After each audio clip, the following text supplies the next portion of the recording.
இந்த சேனலுக்கு எதா இருந்தாலும் அது கொஞ்சம் ஆதரவு கொடுங்க. உங்க பொண்ணான கையை கொண்டு அந்த பெல்லில் தட்டிடுங்க. அவங்களுக்கு சப்ஸ்கிரைபர் 5-10 ஏறுனா அவங்க மனசு சந்தோஷப்படும். அவங்க வீடியோவும் பாருங்க.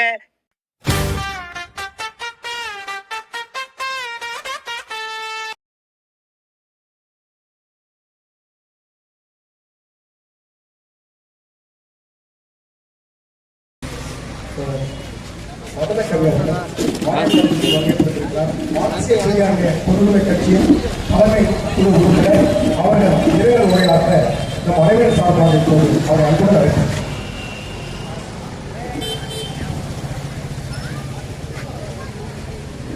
அன்பார்ந்த தோழர்களே, தோழர் சிவா திலீபன் அவர்களின் இந்தி ஆதிக்க எதிர்ப்பு போரில் உயிரை ஒழிப்போர்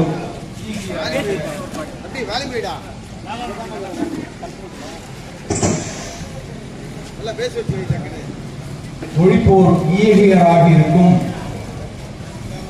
தோழர் சிவா திலீபன் உள்ளிட்ட இந்திய பொதுவுரிமை கட்சியின் 101 வயது வரை வாழ்நாள் முழுவதும் இந்த சமூகத்திற்காக வாழ்ந்து பாராட்டிய தோழர் நல்லக்கண்ணு உள்ளிட்ட தோழர்களின் நினைவேந்தல்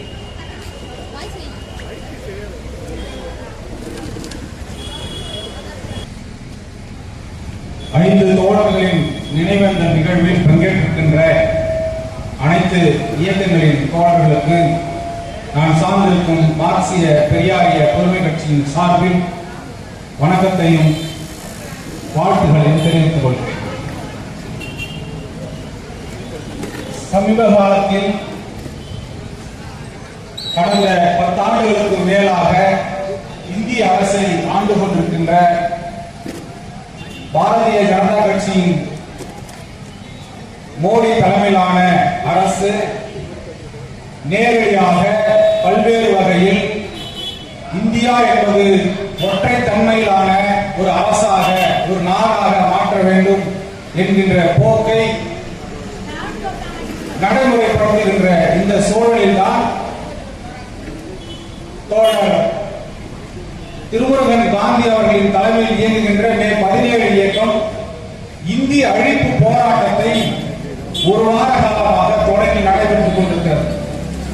அந்த போராட்டத்தின் நிகழ்வில் தான் தோழர் முன்முடிவோடு அவர் வந்திருக்கிறார். அன்னைக்கு அவருடைய கைபேசியும் வீட்டில் வச்சுட்டு வந்திருக்காரு.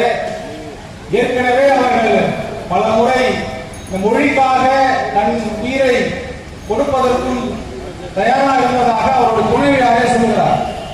அப்படி தமிழ் வாழ்க இந்தி வீழ்க என்ற முழக்கத்தோடு தொடர்வண்டிக்கு முன்பு தன்னை மாய்த்துக் கொண்டார். இந்த போக்கு என்பது நாம் ஊக்குவிக்கக்கூடியதாக இல்லை. ஆனால் அந்த நோக்கம், அந்த தியாகத்தை நாம், அந்த உணர்வை நாம் இந்த நேரத்தில் நாம் உயர்த்தி பிடிக்க வேண்டிய தேவை இருக்கிறது.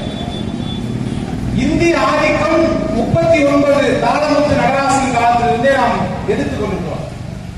ராஜாஜி காலத்தில் கட்டாய இந்தி பள்ளியில கட்டாய இந்தி திணிக்கப்பட்ட போது தாளமுத்து நடராசன் அவர்கள் அதை எதிர்த்து சிறையிலேயே மாட்டார்கள். தொடர்ந்து அதை எதிர்த்து பல்வேறு அமைப்புகள், இயக்கங்கள் போராடுகின்றன.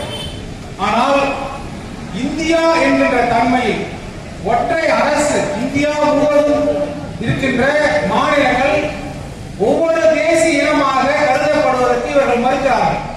எந்த தேசிய கட்சியாக இருந்தாலும் சரி, காங்கிரஸாக இருந்தாலும் பாரதிய ஜனதா கட்சியாக இருந்தாலும், தமிழ்நாடு என்பது ஒரு மாநிலத்தின் ஒரு மாநிலம் மட்டுமல்ல, அது ஒரு தேசிய இனம். தமிழ்நாட்டுக்கு தேசிய இனத்திற்கு ஒரு மொழி இருக்கிறது. கன்னடர்களுக்கு ஒரு தேசிய இனம், அவர்களுக்கு ஒரு மொழி இருக்கிறது. இப்படி ஒவ்வொரு மாநிலமும் சேர்ந்த ஒரு நாடுதான், கூட்டு அரசுதான் இந்தியாவாக இருக்க முடியும்.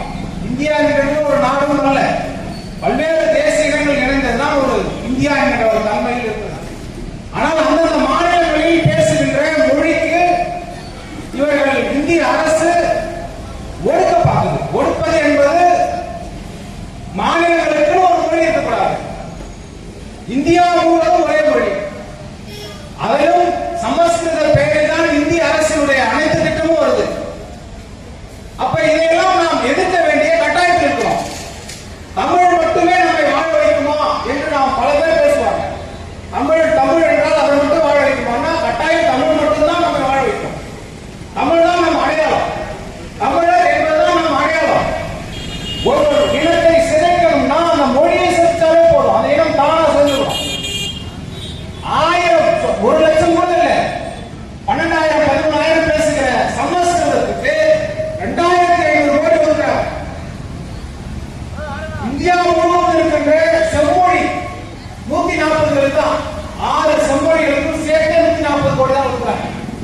அப்ப இந்த அரசு, இந்தியா என்கின்ற அதிகாரம் கொண்ட அரசு அனைத்து மாநிலங்களிலுமே, இங்க தமிழ்நாடு மட்டும் இல்ல, அனைத்து மாநிலங்களிலுமே மொழியின் மீது திணிக்கிறார்கள்.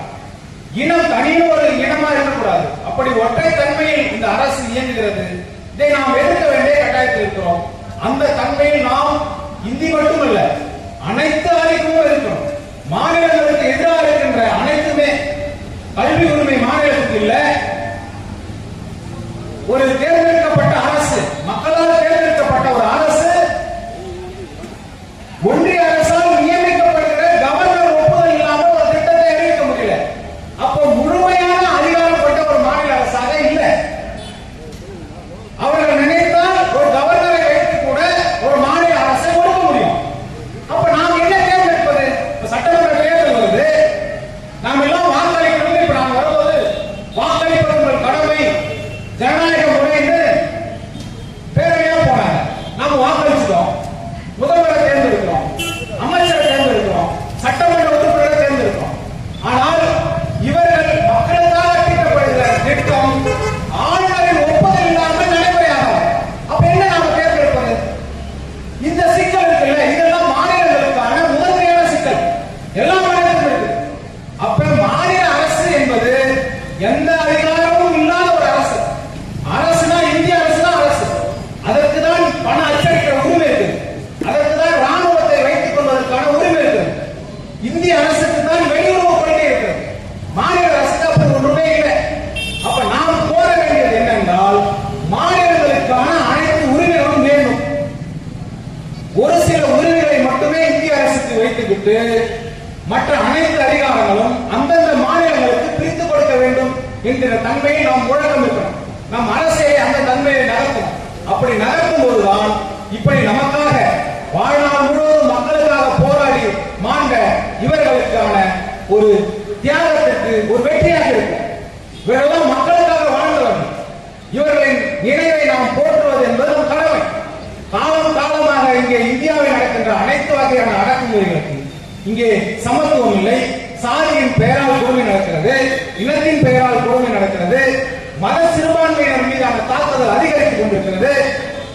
இந்துத்துவம் என்கின்ற ஒரு வெறி பரவலாக்கப்பட்டிருக்கிறது. சாதாரண மக்களிடத்தில் கூட சிறுபான்மையினர் மீதான வெறுப்பு பரவலாக்கப்பட்டிருக்கிறது. இப்படிப்பட்ட ஒரு சிக்கலான மனித சமத்துவத்தை மறுக்கின்ற, வெறியை ஊட்டுகின்ற, இந்துத்துவ வெறியை ஊட்டுகின்ற இந்த அரசு இருக்கும் வரை இந்த சிக்கல் இருக்கும். பிஜேபி இந்த வேலையை தான் கடந்த 10 ஆண்டுகளுக்கு மேலாக வீரியமாக இந்தியா முழுவதும் செய்து கொண்டிருக்கிறார்கள். அதை தமிழ்நாட்டிலும் செய்வதற்கு துணிகிறார்கள். இந்த அரசியல் முன்னெடுத்துத்தான் இவர்கள் எல்லாம் ஆண்டார்கள். நம்ம இந்த 5 பேரை நாம இங்கே வணக்கம் செலுத்துகிறோம் இல்லையா? இவர்கள் எல்லாம் இந்த ஆதிக்கத்தை எதிர்த்துதான் போராடினார்கள். காலமெல்லாம் போராடி மாண்டார்கள். அதன் வழியில் நாம் அவர்களை வணங்குவது என்பது, அவருடைய புகழை போற்றுவது என்பது அவர்களின் வழியிலும் இங்கே இருக்கின்ற அனைத்து வகையான அரசியல் விடுதலையிலிருந்தும், பொருளாதார விடுதலையிலிருந்தும், சாதி ஒடுக்குமுறை விடுதலையிலிருந்தும், சிறுபான்மையினர் மீதான தாக்குதல் ஒடுக்குமுறையிலிருந்தும் விடுபட வேண்டும் என்றால் நாம் மார்க்சியத்தையும் பெரியாரையும் அம்பேத்கரையும் ஒரே சரியான ஒரே நேர்கோட்டில் வைத்து இவர்கள் அனைவரும் 3 பேருமே இணையணும். இந்தியாவில் இருக்கின்ற 3 சக்திகளும் இணையணும். மார்க்சியும் பெரியாரும் அம்பேத்கரும் வெவ்வேறு தத்துவமாக நாம் பிரிந்து கிடக்காமல் மூவரும்